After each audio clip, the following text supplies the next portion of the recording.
Hello, people, and thank you for joining me and my friends on the Gamefiles podcast.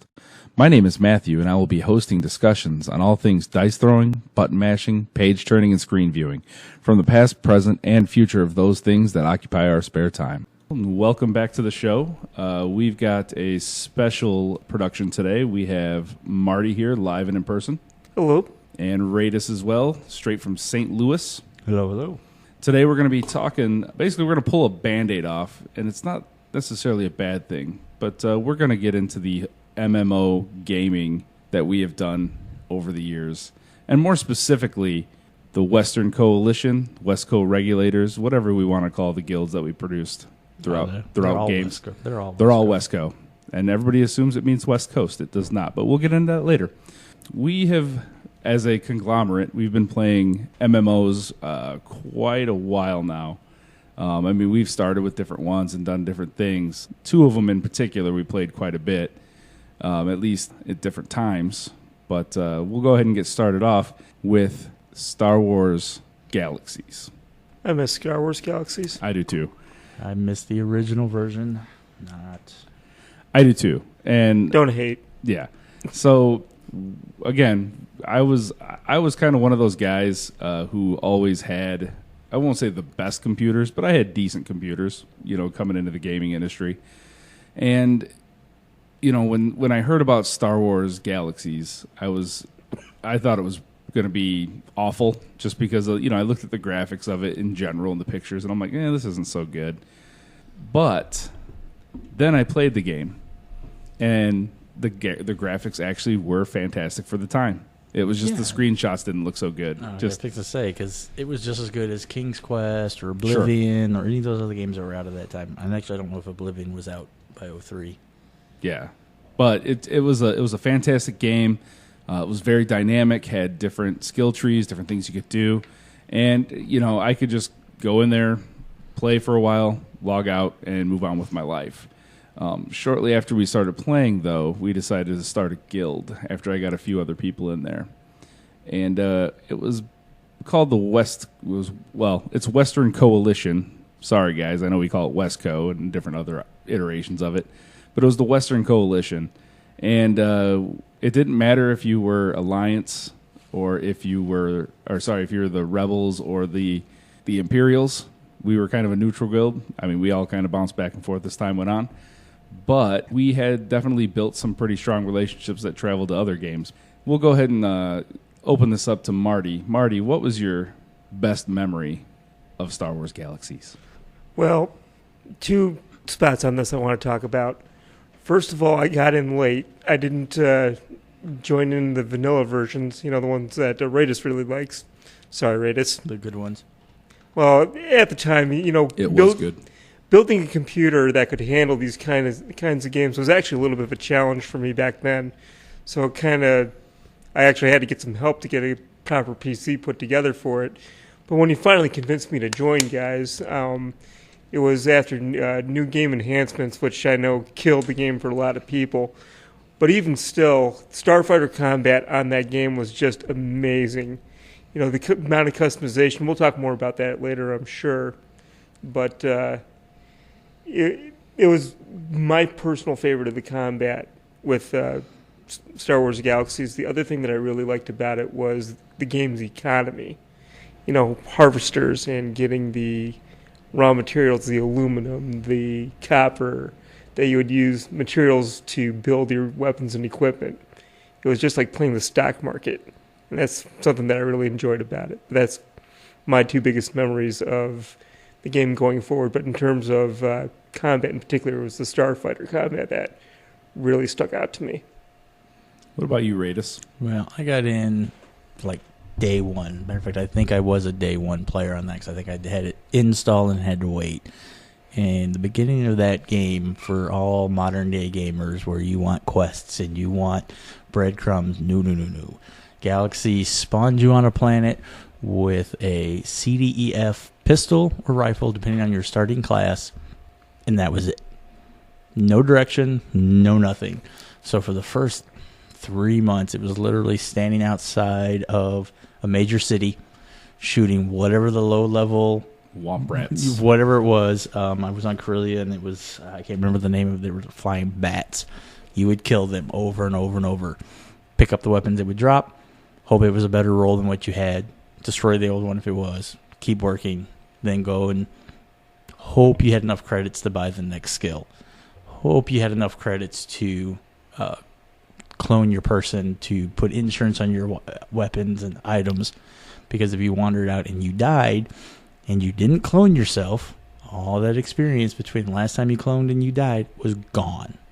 Not that you could get it back. So you picked up 3 new skills and didn't have the money to clone yourself, and then walked 3 minutes away from the major city and died. Those 3 skills were gone forever. That game was brutal. But just the atmosphere of Star Wars, and then once you did get up and start finding other players who had crafted stuff for you, and you actually had the money to buy it and do a combat class. I was a master bounty hunter. And then when Jedi started showing up in the game, so fun to get into the only PvP in the original version of the game, going to kill other Jedis and watch them as you would kill them, and that character was gone forever off the server. So it just had a list of players on there that were Jedis, because you could get a bounty for them. You put them on your little list of names, and you could just add them as a friend. They couldn't stop you from doing it. Log in as a bounty hunter, and then you would just see all these people on your friends list logging out. It's like, yep, you knew they were playing Jedi, and they knew as soon as they saw you log on that you would get a bounty for them. That was probably the only time I loved PvP. Never been a huge PvP in any other game, but just the satisfaction of knowing that just because I logged on, other people had to log off was just amazing. In a time where, there wasn't World of WarCraft Arena or, first-person shooters. Yeah, they were out there, but they weren't, it just wasn't where a time investment felt satisfying to go out in PvP. So that's when I got in. And then the Starfighter was fun, but by then they'd already screwed up in my opinion, screwed up all the combat with the combat upgrades and then putting in levels. And if I had not played the original, I could have probably gotten into it, because like I said, I loved WoW. I love the quest basing and all that, but there's just something about that. Here's Star Wars in an MMO, but it's your story. There isn't a story arc going on. If you want gear, there wasn't go to Tatooine and buy it from this. No, you had to find another player who had actually ground up the experience to make it, to buy it from them. It just really felt more like a community and less like a video game when it first came out. Yeah, and when I got started in there, I started off in, I don't know, do we call it vanilla for that too? I don't know exactly. Yeah, it's pre 28, 28.1, wasn't that what it was? Pre something is like pre-combat or whatever. Yeah. Anyways, I got in there and I was just running around doing my thing. Became a master of Terras Kasai, which was fun, especially when you did duel somebody and then finish them, and it looked like you curb stomp them. It was pretty awesome. Yep. But yeah, what really made the game fun is when we got some other people into it, and including my wife a little bit, our friend Paul, who is not here and should be. Paul, you need to be here next time. and just some others. Aomic, if you remember him. Yeah. We don't know what his real name was, but we were on Vent and we would chit chat and run missions and those kinds of things, because he was expert at everything as far as once the big patch came in. And it was just fun to have a cohesive group, and that's where the Western Coalition kind of came in. And we would do our thing. Some of us, I usually played some kind of Jedi is what my character was. I know Marty over there. What were you? You were a smuggler for a long time, I remember. Yeah, I mean, I wasn't as big into the ground combat as you were, or most of the other guild members were. I preferred the Starfighter combat. That's just where I came out. I played officer for a little while, and I did do bounty hunter because it was a fun class to play, but it seemed a little underpowered after NGE compared to some of the other classes out there. Yeah, and one of the things that was fun as far as the bounty hunters go, so it was the same concept. You can get bounties on people, but the way it worked was different. So let's say, Marty and I went to, I believe it was Dantooine, the Restus city where it was a big PvP zone. And let's say you go in there and you're, fighting other players and, you finish them off. They have the option of putting a bounty on you. And it could be, I don't remember what the minimum was, but I know at one point I was in the hundreds of thousands, if not more, enough to make it worth it that people would come after me. And there was a kind of a little exploit we would do because Marty could check to see if anybody was hunting me or any of his crew at any given time. And then once we found out we were, I would essentially stop what I was doing, arm myself, and wait for the bounty hunter to come. And once he came, I would slaughter him because I had a pretty good build. There was I think it was like 5 points you could put into one thing that basically made it so, the battle would rage on for, quite a while because they tried to balance the classes probably a little too much. But I would buy 5 points in this ability that would drain their energy just very gradually until the point where they couldn't do their big heal, and then it was over. So it was just a lot of fun. And then my bounty would grow and grow and grow until, a couple of people came and got me. But it is what it is. The other nice thing about Star Wars Galaxies, especially when it came to group play, once you had the guilds established, I mean, it was very good about customizable buildings in terms of your interior decorating. Yes. Putting together your various armors and gears together was like putting together bat suits, like out of Batman Beyond or something like that. It was a nice little touch. But the something that was really special about that game was the fact you could actually build a city that would appear on the actual map for all the server to see. Yeah, and we had, what were we called? Now I'm forgetting. We were still the Western Coalition, but Yeah. but you built Caladan City. Caladan City, yeah, that's right. It was on Dantooine. Yeah, that's hilarious. We had, and you could take your buildings and give people admin permission so they can get, they could get into your cabinets and take stuff out or change the decorations. Our guild hall was very well decorated with trophies and suits of armor and creatures in the basement that we randomly put in there. We had meeting halls and all kinds of stuff and we actually would have meetings and talk about what our plans were. We tried desperately to get into a war with somebody, but everybody was always too chicken to do it because I don't know, science. I can't think of why. But at the same time, that game was starting to kind of wane at that point. Subscriptions were down. People didn't like the game patch. And shortly, I mean, I won't say shortly, it was a while, but they started to fix it to some extent and make it more like World of WarCraft. And that's about the time we started playing World of WarCraft, and it was just too little too late. I just want to say the switch, I remember vividly the switch from Star Wars Galaxies, because that's our entire crew played Star Wars Galaxies for probably, better portion of 2 years? Something like that, yeah. Yeah, but it was your wife that got us into World of WarCraft. I had seen the game a couple times over the years through a couple other friends, and I was like, oh, yeah, that's cool looking. But the graphics were a lot more cartoony compared to the Star Wars Galaxies. Just like, really? You guys find this fun? But then when your wife infected you and got you to sit down and play, and then you spread the disease to me. Yeah. And at the time, I was working at a call center, and the next thing I knew, we had people it spread like a pandemic, a virus, and infected the HR manager even, and security guy, and about 15 rank and file grunts. A bunch of supervisors. Yeah, it was awesome. I was going to say terrible, but no, it was awesome. Yeah. I hear all that hatred for it, but I can see in your face it's all lies. You loved every moment of it. At the end of the day, I really did enjoy the time. And and World of WarCraft, that was a long run. Probably because we really came hot during Burning Crusade, and we ran all the way to Mist of Pandaria for the most part, right? Yeah, Firelands is where things started to break up a bit. Yeah, Ragnarok was my fault. What broke our guild. Oh, it was my fault too, because I went to night shift. I got a promotion and couldn't play those days anymore. Well, I don't know if that that definitely did not help, but we just started losing tons and tons of players.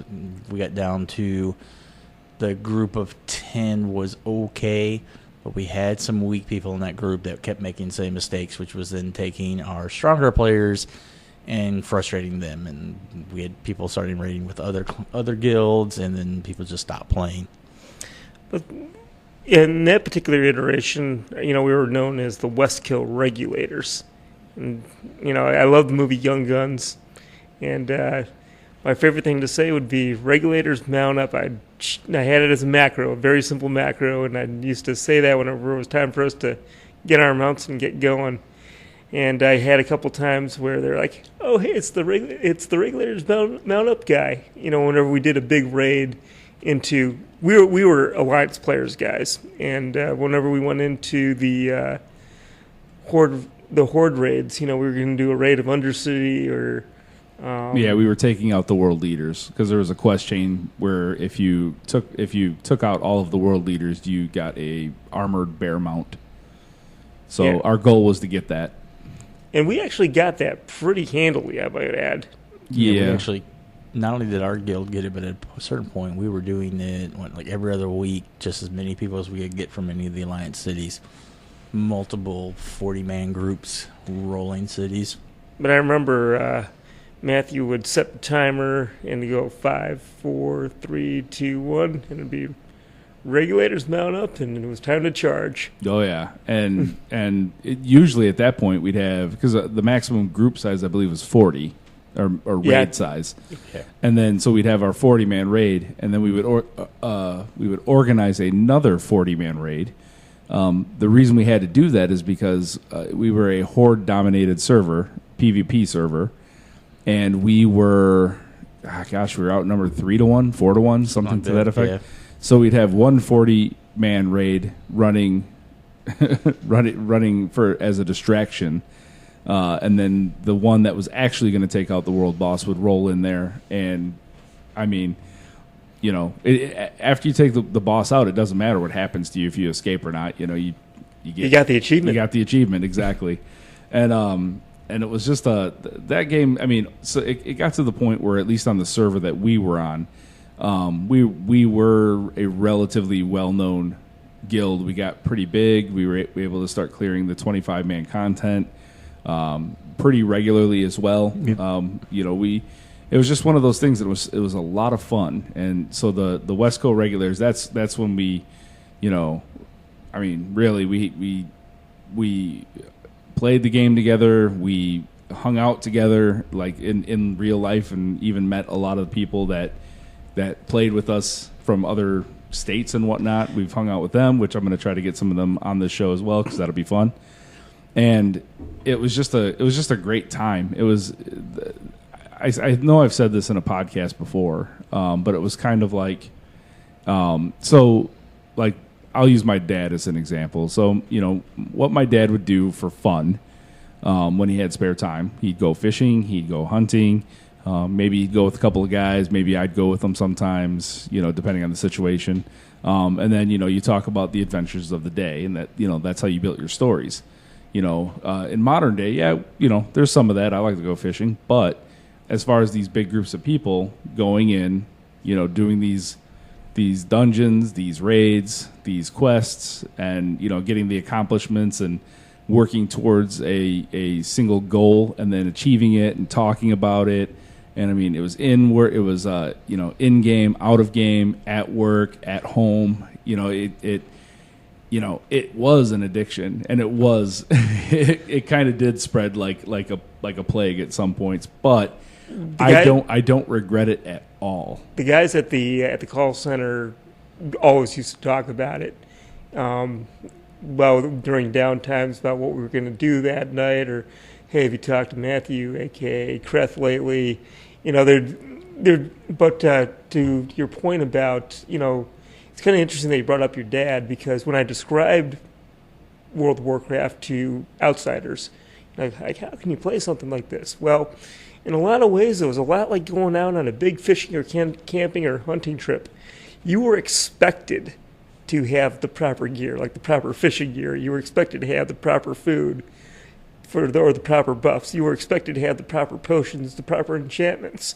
And if you showed up to that camping trip or hunting trip without the proper gear, it's like showing up without a tent or showing up without a cooler of beer.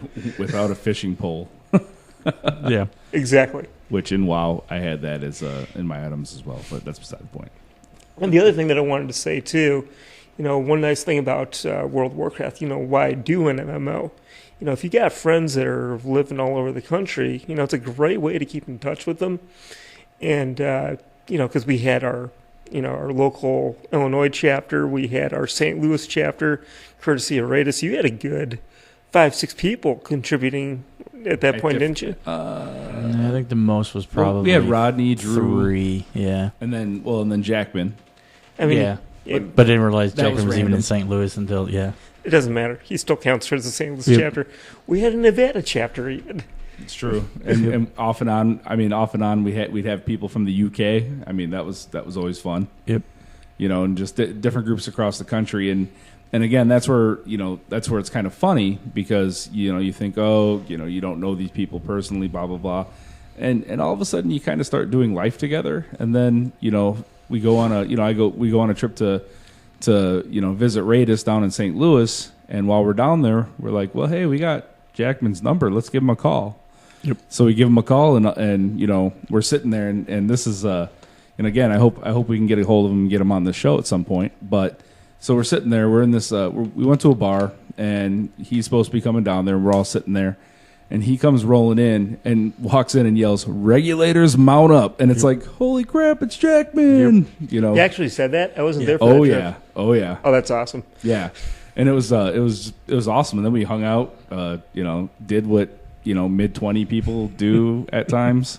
In an Irish pub. In an Irish pub, and then back at the house, and yeah, it was definitely a good time. And I mean, but again, these are people at times, especially people who don't understand, they mock the MMO or any kind of online gaming situation, and they for a lot of us, it was just the way we hung out, with Raidus, I see Raidus, a little bit more these days just because we're all a little bit better, financially suited to be able to just travel back and forth. Yep. However, back then, not so much. Most of us, I would argue, we're living paycheck to paycheck, and if we could spend like $15 a month, which is what the service costs, we can handle that. We can't always handle the $60, $70, $80 gas trip. Actually, back then the gas was super expensive. Yeah, but yeah, it's just a cheap way to be able to hang out and just do things. Well, again, to your point, and when you look at the financial aspect of it, what I'll say to a lot of these critics, it's kind of a nerdy thing to do. I'll be like, okay, well, if you think about it, though, we're spending $12, $15 a month per subscription. Whereas, if we were buying a new video game every month, that was $59.99 back in those days. And this prevented us from buying new games for a good 5-6 years.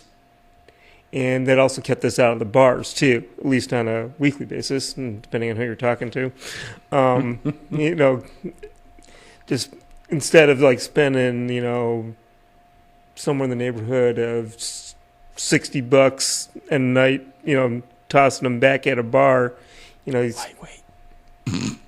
I'm a small dude. You're so tiny. I'm the runt of the litter, okay, guys? Podcast. I'm not afraid to admit it, Cabaltra Mad Pony, they were always the short guys of the team, but... Nice. Well, and if you just look at the MMO or any online gaming, like our parents and generations beforehand, Friday night, yes, they go to a bar or they go over to another friend's house, they play cards, or they just sit around talking. 90% of what we did in World of WarCraft was sitting in front of a computer talking to each other. Whether it's like, what'd you do today? How was your week? How's your wife doing? How's your mom doing? How's your dad? Just that kind of stuff. And then eventually be like, all right, what are we doing tonight? Are we going to 5-minute? Are we going to 10-minute? Are we going to 25-minute?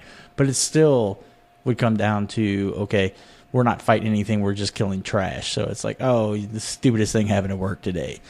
just like you would talk to a roommate or, husband or wife or whoever. And that's pretty much what an MMO kind of does. It's just a glorified chat room, but you have a video game to play. So whereas before, you'd be like, all right, we're going to go over to Joe's house and hang out. We're going to drink beer and we're going to play some cards. Well, that's all we were doing, but it's a video game, no different.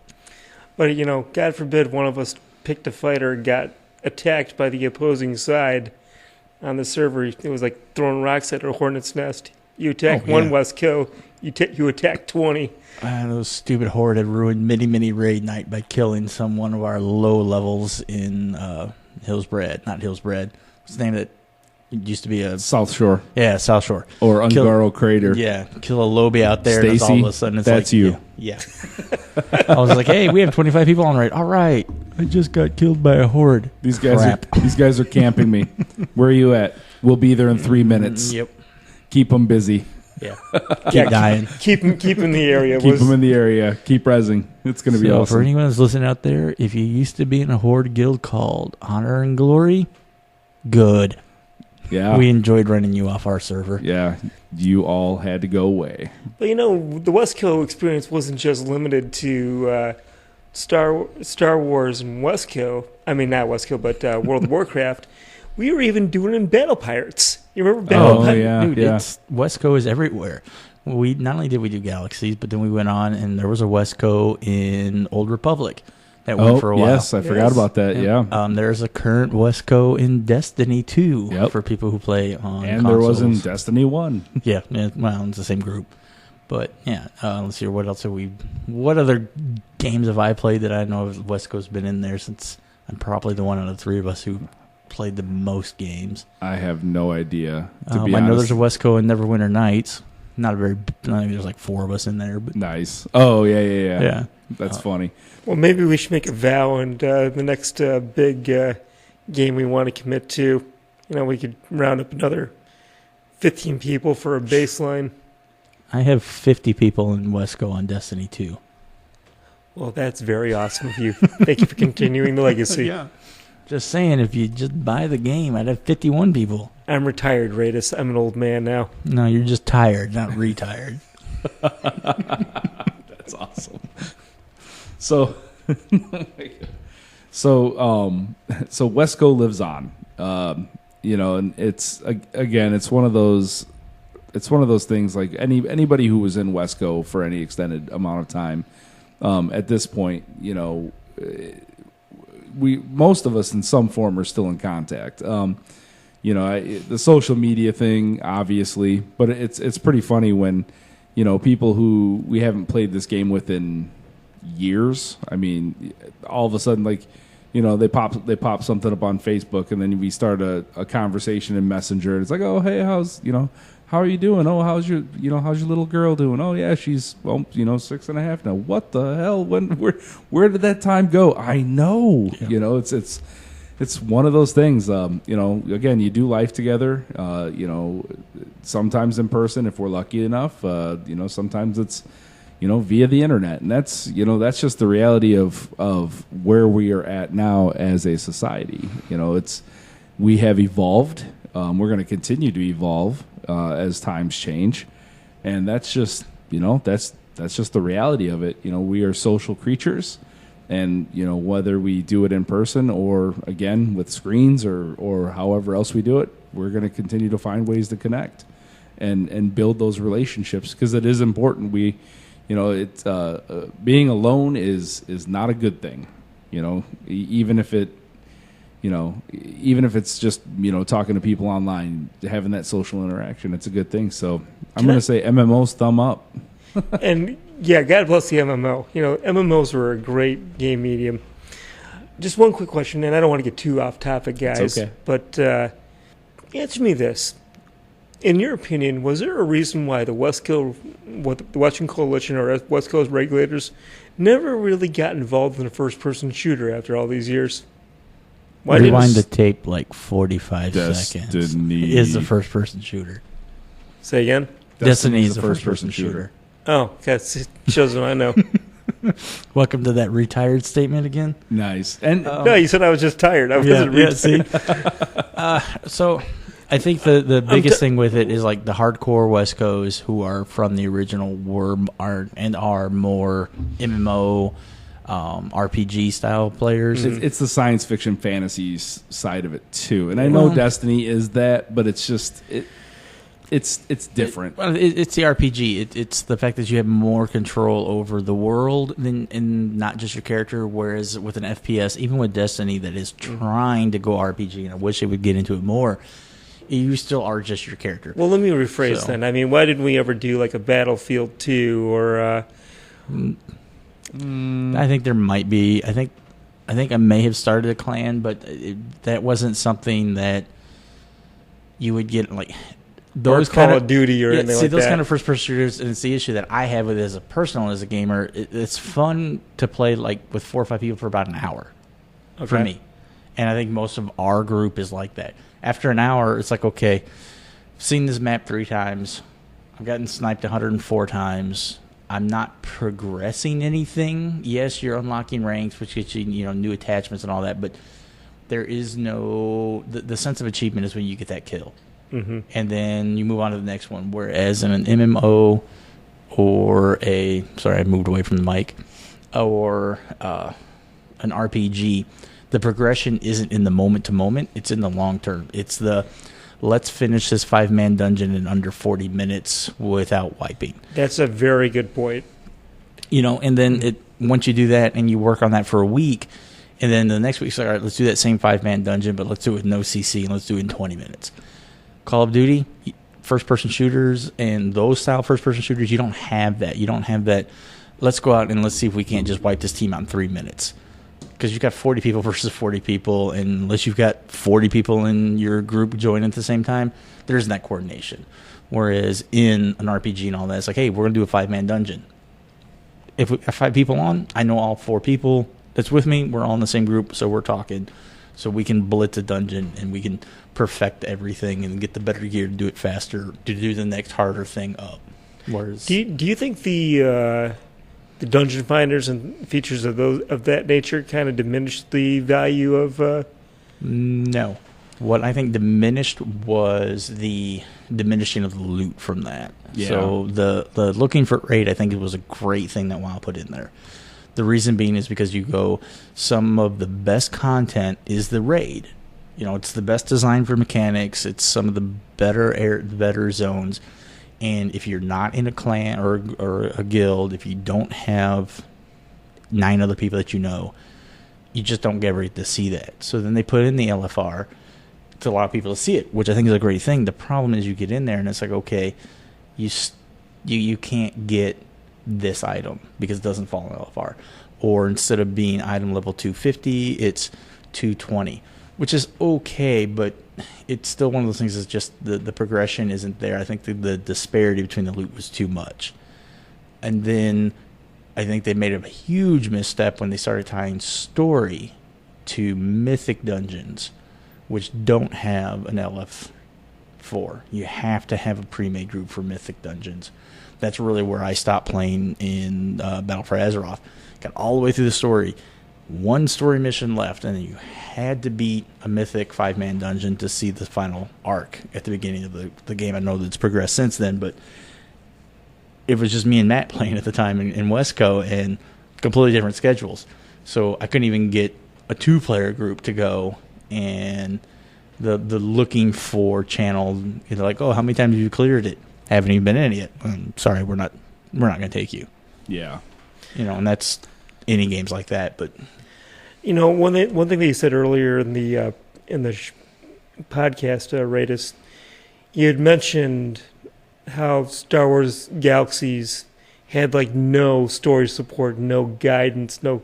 Yeah. I mean, you were thrown in there and you were expected to wander the galaxy. Yep. And it's so accurate.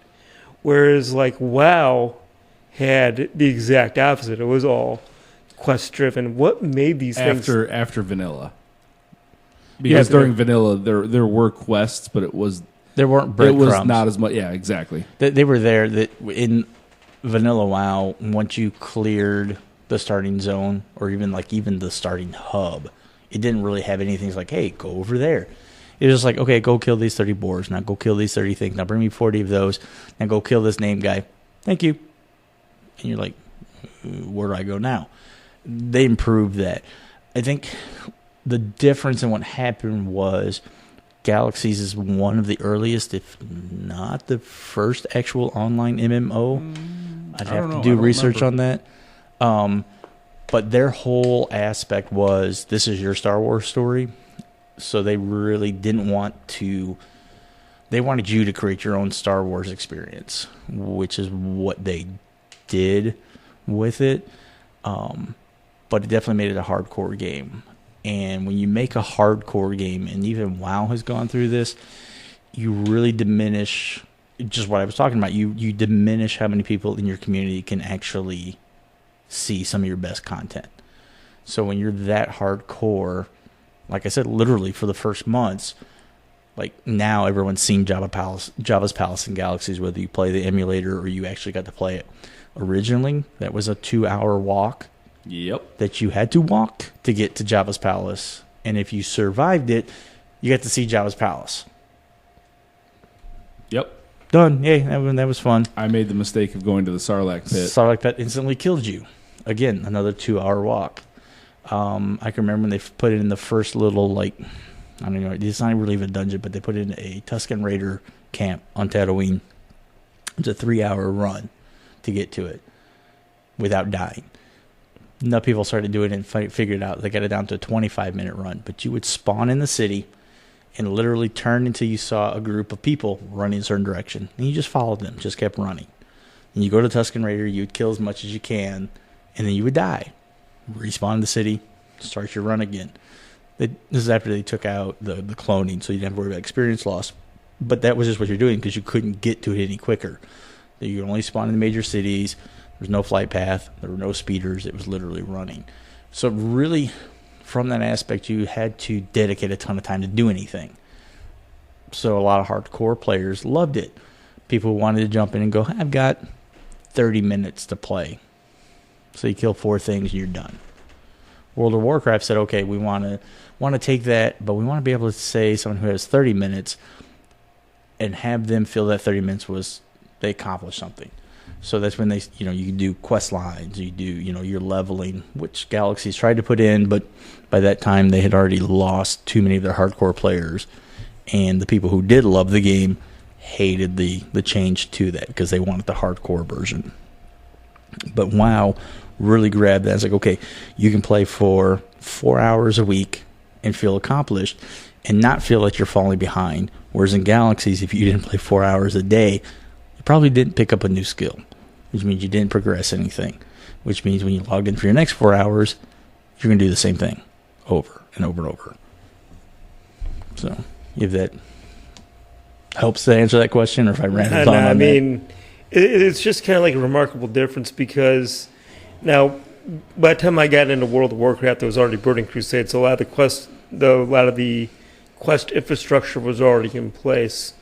But I always remembered, even with NGE, Star Wars Galaxies, the quests weren't nearly as pronounced as they were in World of WarCraft.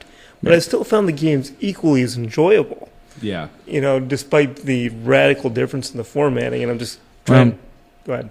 Well, with that, I would also say you have to it's hard to say, but to separate those two, to say that they, you enjoyed both of them is fine. But you understand that the Star Wars really helped to hold up Galaxies lacking and stuff. Because really the reason I bought it was a Star Wars online game. Yeah. So when you start looking at NGE and the questing and all of that, it was okay. It wasn't great, but the system that they had built originally wasn't designed for it. They weren't designed for dungeons. They weren't designed for quests. So when they started trying to add these, there was a lot of old code that it either broke or they had to refix it, which is a lot of development time. Whereas World of WarCraft, from day one, they're like, all right, here's what we're doing. Here's the quests. Here's the dungeons. They only had to go and say, okay, well, people don't know how to get from A to B hubs. So it's like, all right, let's take the A hub and we're going to add one more quest. What does that quest do? Go talk to Joe, which now shows you how to get to B. So that was an easier fix from vanilla to Burning Crusade then Galaxies that on year 3 or 4 said, okay, we have a system, an entire game's been built for 3 years. We have no quests in it, no leveling system. Let's put it in there. And let's put it in there with 6 months of development. And I remember the one thing about Galaxies in particular was the grind at 90 or whatever was a hideous, hideous grind. I remember killing Night Sisters on Dathomir for hours and then Dark Jedi on Dantooine, and it just took forever. And It was just not a very fun experience. I do recall. I mean, once you got your level up, it was great. But the grind up to max level was not a fun one. Yep, and that's a direct response to the fact that it wasn't built for questing. So with no quest or anything, it wasn't designed to go, okay, how do we get from level 1 to level 90? In the original alpha or the original version of the game, it's like, okay, here's all your skills. You want to get to the second level of the skill? Just use your pistol. Okay, I killed something. Ooh, that gave me 3,000 pistol experience. I need 300,000. I know what I got to do. But when they're like, all right, we're going to take that completely away and says, okay, now you need to go from 0 experience to 1 million or whatever it was. But they're like, oh, but when you kill that Womp Rat that used to give you 3,000 pistol experience for killing it, it gives you 50 experience. It takes a lot longer to level. I got 2 questions for you guys really quick. We had a very successful run as the Western Coalition in both Galaxies, and I think World of WarCraft is even more successful. Yeah. Probably twice as successful as it was in Star Wars Galaxies. In terms of the numbers, what do you think is the nice sweet spot around it as an estimate as far as like how many good members you think you need to have a good successful group like that, but not overpowering? It depends on the game. Yeah, I mean, it really depends on the game. If we're talking about World of Warcraft, I would say we were getting to be where we were. I don't want to say at our best, but productive. Our most productive as a guild as far as clearing end game content. In the beginning, when we had probably 13, 14 good members, and by good I just mean people who are geared out. They do the research. They get ready, or they're like my wife who just listens to what we say and does what we say. But she still did her gearing out and everything. But she was never a hardcore gamer per se. But she'd jump in there and she'd do her part. But yeah, I'd say probably 13 members if your goal is to do 10-man content, because there's always going to be somebody that's gone. Yeah, I mean, say in the World of Warcraft scenario, probably that 13 to 15 players is what's needed, because you're right. If you've got 10 good players, Tuesday night, you want to raid. Well, 6 people are on. Mm-hmm. Okay, well, we can't raid. Got 15 players. Better chance that you'll have 10 on, or 9. And it's like, okay, we just got to pug out one. Does anyone have someone on their friends list? Always a healer. Yep, so we're having that issue right now in Destiny. It's not even a 10-player raid. It's a 6-man raid. And we just can't get a consistent 6 on every night that I'm trying to raid. So it's like, all right, Tuesday we want to raid. Well, all right, I'm on. All right, 7:30, 8:30, 9 o'clock. I got 4 people on. Can't raid with that. And LFG for Destiny is even worse than for World of Warcraft. So, you really need, I guess the easiest way to put it is you need 150% of whatever the minimum amount of people to do whatever content you want to do to be successful. Okay, that's a good formula, I would say. Yeah, because that way you there's a good chance at that rate you'll have enough players on consistently to do what you want to do in a video game. Okay. Second question, and I'm just going to start this off with a little bit of a statement here. Personally, I love the old WestCo days, from start to finish, and I'd like to see a resurgence someday. I mean, I don't know how practical it's going to be. 20 years, 30 years when we retire. But if you could think of a type of game where you would like to see a WestCo resurgence, what kind of game would you like to see a WestCo resurgence in? See, I want to say EVE Online so bad, but that game would kill us in a heartbeat. Yeah. But that would be the style of game that I would love to get into. Yeah, what about something that doesn't necessarily exist right now?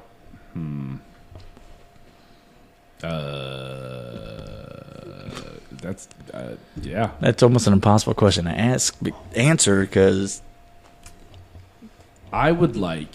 Here we go. Now, if we're talking MMO style, no, he said a game that doesn't exist. I'm going to say MMO style.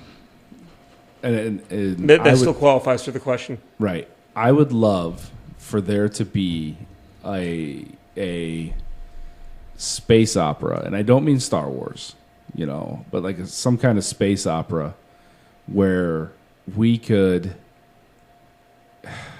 gosh, it's hard to say because there's so little originality now. But I would love for there to be a space opera of sorts where you have, the ground combat that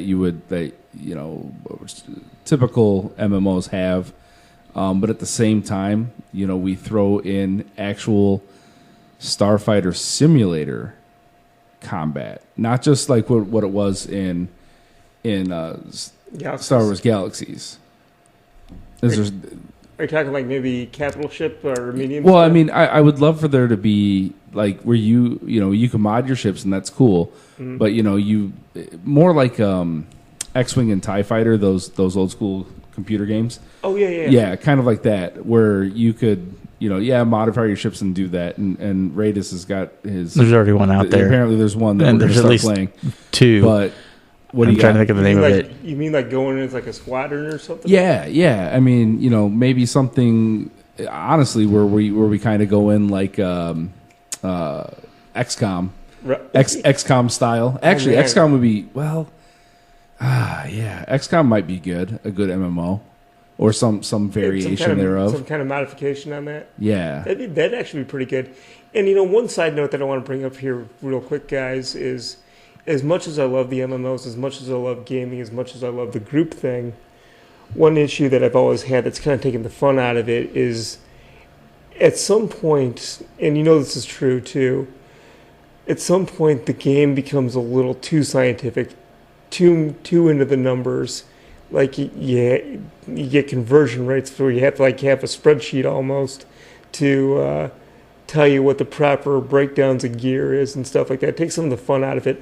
But on the flip side, going back to our friend Paul, a.k.a. Goshi, I mean, he was, in my opinion, the best engineer of starfighter pilot parts that I've ever seen in a game, let alone a server. But I mean, he had like Excel files for what kind of parts he could reverse engineer and get some of the best starfighter gear for customized ships in the entire server, possibly the game. And it was ridiculous. You essentially would have the fastest, most maneuverable ships possible, and you'd have some kind of basically have like a capital ship weapons on it somehow. So you have the maneuverability of the fastest ships, but you have the firepower. No armor. Different. You went real quiet on that. Okay, well that's great. But yeah, with those ships that Agoshi would like the Agoshi specials, no armor. Yeah. So he would have to, if you got into starfighter combat, just make sure you take out your enemy in the first burst. But those weapons were good enough to take out almost any enemy on a single burst. Especially our arch enemy. Oh yeah, that. Yeah. I will not say their name. Oh my gosh. But yeah, MMOs, super good time. A lot of good memories. Would love to get back into it at some point, once there's time in the day for that, which, Why don't you finish raising the kid first, and then we get to it? Yeah, I got to finish raising my daughter to adulthood and beyond. So yeah, about the time I'm going to retire. So that'll be great. So I would say, this conversation that we're having right now, this is just the tip of the iceberg. There's a lot of stories, and I would say, we could do an entire podcast on Star Wars Galaxies. I'd say one would probably be enough. But as far as World of WarCraft, we would definitely have to do several podcasts on that, because there's just so many different things that we've done in that. over the years. I mean, some of us played for 8, 9, 10 years, honestly. Oh, yeah. Yep. Off and on maybe, but so there's definitely a lot of stories there, which we'd like to get some extra guests on. Maybe get some of the old school people that we haven't talked to a whole lot, but maybe keep in contact with on social media. So we're definitely going to be organizing that going forward. So, kind of in closing, just for the fun of it, what would be your man? I'll just throw it out there because we might double dip on this, but what is your most memorable event or accomplishment in an MMO? It doesn't matter which one. We'll start with Marty because he's looking perplexed. Single greatest accomplishment in MMO. You see, guys, I wasn't as good as the rest of you guys when it got down to it. My personal favorite thing to do would be to team up with Paul as a bounty hunter and take the same contract at the same time, because I think you could have up to 3 bounty hunters taking on a single target. So Paul and I would join up as 2 guys and find the single target hanging out in town, and just seeing how quickly they would run away after getting shot at by 2 guys was a very satisfying thing to do. But when it came to the MMOs, like, you have to do your button combinations to get the max damage, and especially once you started doing the add-ons that recorded your damage and your output, I just couldn't keep up, guys, and that's what kind of accelerated my path to retirement. But that being said, I always enjoyed, for lack of a better terminology, cheating to take out a target. Well, I guess it wouldn't be cheating, but it was definitely low. Exploits. Yes. What do you got, Raidus? I've got a couple, so I'm going to throw 2 at you. One is pre-WestCo, again, back to Galaxies, first year of it. Loved being a master bounty hunter, getting those first Jedi bounties. Sitting in a cantina, no armor on, waiting for the Jedi to come in to get his mind buff, because he didn't know I had a bounty on him. So the little red dot comes on the radar, figure out which one he is, wait for him to sit, give him about 30 to 45 seconds, and then hit my macro to fully armor up, and then drop my 2 Rancors and kill him instantly. And they couldn't target you until you made the first move. I was a blue dot on their screen. They're a red dot on mine.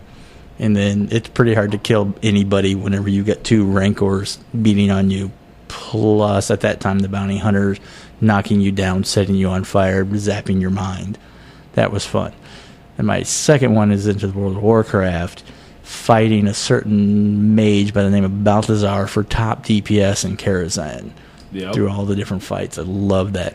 Love coming into that and not being into the game as long as you guys had, because you guys got me into it as a Christmas gift. But to be able to go into Kara and then start seeing where it's like, okay, I'm figuring this game out and I've got it. And it's like, all right, DPS numbers. All right, Balthazar got me on that one. Next one, yeah, there we go. There's where it should be. Cadus right there on top. And then the next one's like, all right, this week it was Balthazar, next week it was me. Just back and forth through that entire raid for months raiding Karazhan. That first full raid, all WestCo, fighting for top DPS spot, and some of the more challenging content at the time, and even compared to some of the later raids, I think Kara, the original Karazhan, is probably still one of the better designed raids. It's kind of funny that you keep on talking about, your glorious battles and things. While you're out having glorious battles, you'd find me at the auction house buying up primal Earths, primal lives, making my commodities market. Playing the auction house stock market. Price on made-to-weave cloth is way down, but if I buy it at this price, I can make 2 gold a ream. Something. That's terrible. That's absolutely terrible. For me, I'm gonna go kind of in, and again, we might double dip on this in other conversations, but 2 things that come to mind is again, Karazhan was mage tanking the mage tanking the dance hall or the it was right before Moreau's, if I remember correctly. Yep. Because back then we did not have a paladin tank, so we couldn't throw down consecrate. So we had to have somebody that could basically run in there, spam an AOE, and we were druid taking that, weren't we? We were druid, which that's another conversation for another day. But that was always fun, where it's like, keep me up, guys, don't let me go. And then so I mean that was definitely that was pretty awesome. And then secondly, oh man, there's so many, but I'll tell it. So it was like 2:00 in the morning. I was up. I'm a night person anyways usually, but I was up late. Jackman was up late, and we decided to do Two's Arena. So we're both, I'm playing on my mage. He's playing on his priest. So he's a disciplined priest. I am a arcane mage, a.k.a. Arcane Palm Pyro, as it was called. And we would win maybe 3 out of 5. I mean, we were doing arena a lot. Was Arcane Palm Pyro, or I thought it was fire? No. So it's arcane is your skill tree, but you can still buy Pyroblast and Presence of Mind, which is the palm part of it. Right. Was there as well. So, anyways, so we're playing 2s and we're winning like 3 out of 5. We're trying to get to the next level to get the points needed to get the gear, the PvP gear and all that. And it was getting late and we're getting kind of punchy. And all of a sudden we get into this match, and the names that appear was Ashlar and who was the other one? I can't remember off the top of my head. Anyways, so one of them is a bear form druid normally, and the other one was what was the other one? Now, actually, they were both druids, weren't they? I think one of them was a shaman, but... Shaman! Yeah. Okay, so anyways, long story short, bear form druid, right? Bear form druid is a tanking class. They have tons of health and everything else. So, bear form druid charges at me, stuns me for a second. I have an ability to get out of it immediately. I hit Palm Pyro, which I programmed a macro to pop all the buffs and everything else and fire that off, because it basically makes an 8-second cast and instant cast just one time. So I hit him with that, and then I followed it up with what's called Fire Blast, and I 2-shot him, and he dropped. And what made that so memorable wasn't just that. It was the fact that the only thing that Jackman could say over the headset was, and he just would not stop laughing. I think he might have been under the influence of something. No. And Never. So then what made it even better was, so these people are on our server, and these people used to be in our guild, and they were jerks. And I don't think we kicked them out. I think they quit after we didn't let them raid with us one time because they weren't ready for it. But they were just these jerks. So we jump out, and then Jackman just starts trolling them in trade chat, and it was one of those times. We were punchy, and it was late, and it was great. Like, we just so fun. But we'll kind of close up on that. We will definitely be revisiting World of WarCraft for sure, possibly some other MMO conversation. But this will be a somewhat long series, as we go forward, and we'll have a lot of fun with that. Yep. So for those of you listening, if you have if you've played with us and would like to be on this podcast, let me know. We'll get you on there. Definitely have some stories with a lot of you guys. Otherwise, we'll definitely be bringing in some people who have played with us, and if there's any topics that you guys might want us to cover, go ahead and go to our Facebook page or send us an email, which all that stuff will be in the description of this. So definitely get in contact with us. We'd like to hear from you. So this is it for the Gamefiles podcast for this particular event. So we'll be signing off now. So glad having you here in person, Marty, for the first time. Glad to be here. and rate us for the second time and probably again tomorrow night. Oh, yeah. Second live, but not the last. And I'm Matthew, and it was good to talk to you. Take care, people. Peace out. I'm a charging my fireball, and I'm like, don't do it, Jimmy. He's like, I'm a firing my fireball, and I was like, bam, counterspell. Leroy Dragons!